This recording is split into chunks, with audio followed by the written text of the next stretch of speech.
Olá, pessoal do sexto ano! Nesse vídeo eu vou dar uma breve explicação sobre alguns dos conteúdos de inglês dos blocos 3, 4 e 5, de modo a auxiliá-los na feitura das questões. Começando então no bloco 3, os conteúdos trabalhados foram o genitive case e family members. E o que é o genitive case? Bom, o genitive case nada mais é do que o possessive case, que é o caso possessivo. E ele é usado para expressar, para dar uma ideia de posse, ou seja, de que algo pertence a alguém. Por exemplo, casa da Bia, carro do João. Então, esse da Bia, do João, é expressado, ele é marcado pelo uso do possessive case no inglês.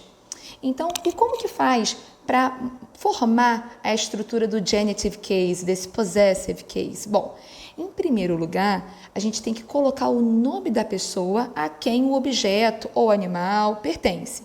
Por exemplo, dá uma olhada nesse exemplo aqui embaixo comigo. O gato da Helena é fofinho.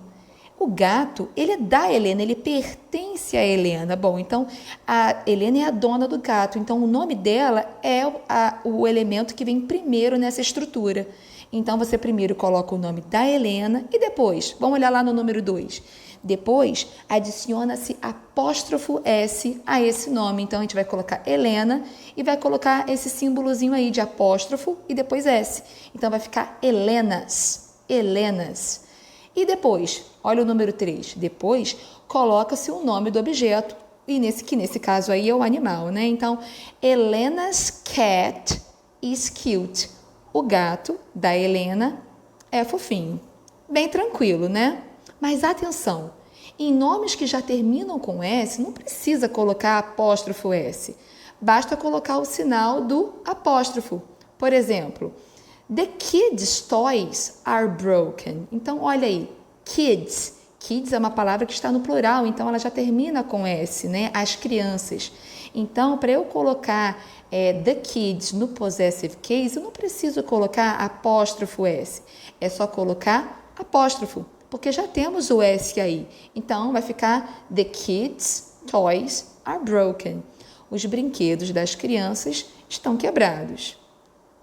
Vocês também devem prestar atenção que não se deve colocar, não se deve usar o possessive case com seres inanimados, ou seja, seres sem vida. Nesse caso, para darmos a ideia de posse, devemos usar of, essa preposição of que eu coloquei em negrito aí. Vamos olhar o exemplo. Olha, a porta do quarto. Bom, a porta pertence ao quarto, ok, mas quarto, ele não é um ser animado, ele não é algo com vida. Então, nesse caso, nós não podemos usar o possessive case. Não pode dizer, por exemplo, the bedroom's door. Qual é o certo, então? The door of the bedroom. Tudo bem? A porta do quarto, the door of the bedroom. E o outro assunto que nós temos que tratar ainda nesse bloco é family members, que são os membros da família. Então, vamos ver alguns aqui. Father significa pai. Mother, mãe. Sister, irmã. Brother, irmão. Aunt, tia. E uncle, tio. E o importante aqui é saber fazer a relação entre os membros da família usando o possessive case. Então, é você juntar esses dois conteúdos. Por exemplo, o irmão do meu pai é meu tio, né? O irmão é de quem? É do meu pai. Então, ele pertence ao meu pai, né? Então, para a gente colocar isso no possessive case, como que a gente faz mesmo? A gente coloca o meu pai no início, né? My father, apóstrofo S, e a palavra irmão, que é brother. Então, my father's brother is my uncle. O irmão do meu pai é meu tio. Então, vamos dar uma olhada em alguns dos exercícios que tem lá nesse bloco. Exercício número 31. Marque a opção correta. She bought the, espacinho, food. Então, vamos olhar aqui palavra por palavra. She, ela. Bought, comprou. The, a, espacinho, food, comida. Então, ela comprou a comida de quem? Todas as opções indicam, né, que essa comida é a comida do cachorro. Bom, o cachorro ele é um ser animado, ele é um ser com vida, ou ele é um ser inanimado? Se for um ser animado, a gente tem que usar o possessive case e colocar o apóstrofo S. Mas se ele for um ser sem vida, a gente não pode usar o possessive case, tem que usar o of. Então, pensem aí e respondam. Vocês vão usar qual opção? Letra A, dogs. Letra B, dog. Letra C, of dogs. Ou letra D, of the dog. Então, pensem e marquem aí. No 32 está escrito assim: Here you have, espacinho, grades. Aqui estão as notas do James, né? Então, James, ele era um ser animado?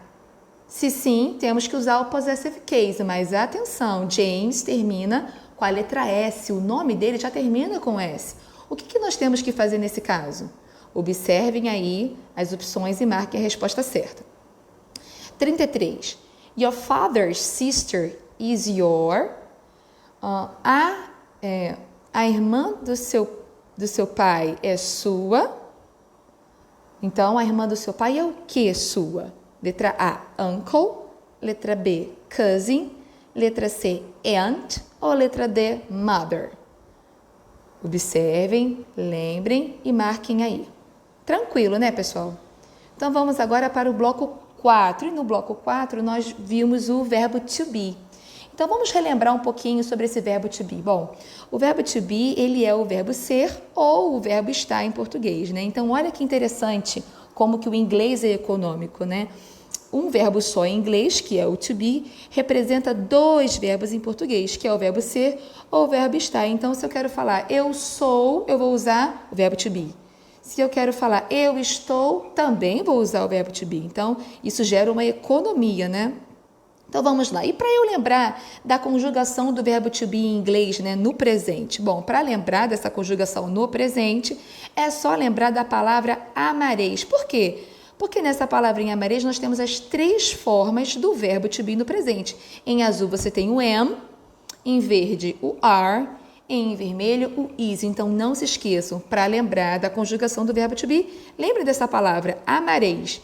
E aí o am, essa partezinha, essa palavrinha que está em azul, eu uso para falar, né? Eu uso exclusivamente para falar junto com o pronome I, né? Então, I am. Estão vendo aí no quadrinho? Exatamente. E o are? O are eu uso para os pronomes you, we e they. E também para tudo que for plural. E o is, que é essa palavrinha em vermelho, o is, eu uso para he, she, it e para tudo que for singular. Então, como que fica a conjugação do verbo to be em inglês? I am, que é eu sou. You are, você é. He is, ele é. She is, ela é. It is, que significa ele ou ela para objeto animal, né? O it. Então, ele é ou ela é. We are, nós somos. You are, vocês são. E they are, eles ou elas são, né? Então, vamos lá. E na negativa? Como que eu faço para escrever frases na negativa? Bom, basta vocês colocarem a palavrinha not depois do amareis. Por exemplo, olha aqui, olha. A eu não sou vai ficar como? I am not. E você não é? You are not. Ele não é? He is not. Nós não somos. We are not. Vocês não são. You are not. E eles ou elas não são. They are not.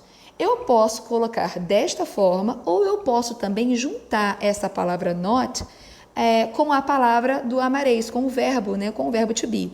Ficando desta forma. O I am not mantém, sendo I am not. Nesse caso, eu não consigo juntar o am com o not. Mas, no caso do you are not, eu consigo juntar o are you not e vai virar you aren't. Então, ao invés de dizer are not, eu posso falar simplesmente aren't.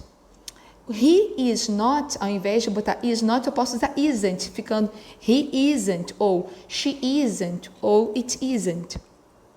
We are not vai virar we aren't. You are not vai virar you aren't. They are not vai virar they aren't. Mas isso é uma questão de escolha. Você pode usar tanto de um jeito quanto de outro, porque os dois estão certos. E para fazer uma pergunta, né, a forma interrogativa, bom, para fazer perguntas é só você colocar o amareis antes dos pronomes. Então, ao invés de I am, você vai ter am I. Ao invés de you are, você vai ter are you. E por aí vai. Is he? Is she? Is it? Are we? Are you? Are they? Então, é assim que nós fazemos as perguntas usando o verbo to be. Ok, entendi como que faz as perguntas. E agora, para responder essas perguntas, como que faz? Bom, há duas possibilidades de respostas, né? A afirmativa, yes, que é sim, ou a negativa, no, que é não. Na afirmativa, você vai colocar primeiro o yes, depois o pronome e o amareis. E na negativa, você vai colocar no, depois o pronome e depois o amareis, só que na negativa. Então, am not, aren't ou isn't. Por exemplo, se a minha pergunta for, are they from Búzios? Eles são de Búzios? E eu quiser responder, sim, eles são. Como é que vai ficar? Yes, they are. Olha, yes, o pronome they, que já está lá na pergunta, e o are. E se eu quiser responder, não, eles não são, como é que vai ficar? No, they aren't. Então, no, o pronome they e o aren't. Tudo bem? Então, vamos passar agora para os exercícios. Nesse caso, o exercício é uma interpretação de texto. E esse texto ele é um diálogo, uma conversa entre o Matt e a Jane, que são esses personagens que eu coloquei aí em negrito. E esse diálogo conversa com o Matt fazendo uma pergunta para a Jane. Ele pergunta assim, Is that a new teacher? Aquela é a nova professora? E a Jane responde, Yes, she is. Sim, ela é sim. Her name is Carol. O nome dela é Carol. E o Matt pergunta, Is she a history teacher? Ela é uma professora de história? E a Jane responde, No, she's not. She is an English teacher. Não, ela não é não. Ela é uma professora de inglês. E aí o Matt pergunta, Is she nice? Ela é legal? E a Jane responde, Yes, she's an excellent teacher. Sim, ela é uma professora excelente. Então, agora que eu já li com vocês, que vocês já entenderam o texto, né? Vocês vão responder as perguntas que estão lá no bloco de atividade de vocês, ok? Vamos agora para o bloco 5. E no bloco 5, nós vimos as palavras cognatas e there is e there are. Vamos lá. O que são essas palavras cognatas? Bom, palavras cognatas são palavras que parecem com o português, elas lembram o português. Por exemplo, a palavrinha visit. A palavrinha visit, quando a gente olha para ela, a gente automaticamente lembra da palavra visitar em português. E isso é verdade, porque a palavra visit é uma palavra cognata. Ela é uma palavra que lembra a palavra visitar em português. Statue, lembra o quê? Lembra estátua, né? Restaurant lembra restaurante, hotels lembra hotéis, state lembra estado. E por que é importante saber essas palavras cognatas? Porque identificar as palavras cognatas num texto vai facilitar que vocês entendam esse texto, porque vocês localizam aquelas palavras que são mais fáceis e isso já te dá uma dica sobre o que o texto está falando. Então, é muito importante, quando vocês forem ler um texto, procurar primeiro as palavras cognatas. Tudo bem? E o there is e o there are? Bom, o there is e o there are são palavras usadas para expressar a existência de algo. Em português, nós usamos o verbo haver. Então, por exemplo, há um carro na garagem. Esse a do verbo haver, a gente expressa em inglês pelo there is. Então, vai ser there is a car in the garage. Tudo bem? Mas qual é a diferença entre there is e there are? É o seguinte, o there is ele é usado no singular e o there are é usado no plural. Então, observa o exemplo aí de novo, lá embaixo. Há um carro na garagem. Então, percebam, um carro. Então, é singular. Se é singular, eu vou usar o there is. There is a car in the garage. Agora, observe o último exemplo. Há carros na garagem. Então, carros. Plural. Se é plural, aí eu tenho que usar o there are. There are cars in the garage. Perfeito? E para fazer a pergunta? E para fazer essa forma interrogativa? Bom, é só vocês colocarem o is ou are na frente da palavrinha there. Então, ao invés de there is, vocês vão usar is there. Então, olhem aí, ó. Is there a car in the garage? Há um carro na garagem? E se for no plural? Are there cars in the garage? Há carros na garagem?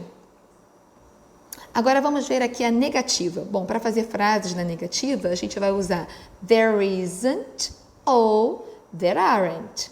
Então, olha aí o exemplo. There isn't a car in the garage. Não há um carro na garagem. Ou, no plural, né? There aren't cars in the garage. Não há carros na garagem.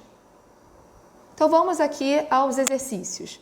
Eu peguei essa questão para poder explicar para vocês. Prestem bastante atenção aqui, olha.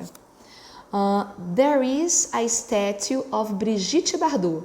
Essa frase, there is a statue of Brigitte Bardot, na forma interrogativa seria como? Ou seja, para eu transformar essa frase numa pergunta, como que a gente faria? Lembra que eu falei que eu pego o is e coloco na frente da palavrinha there? Então, dá uma olhada aí nas opções e pode marcar como que ficaria essa frase na interrogativa. Bom, pessoal, por hoje é isso e nos vemos no próximo vídeo. Tchau, tchau!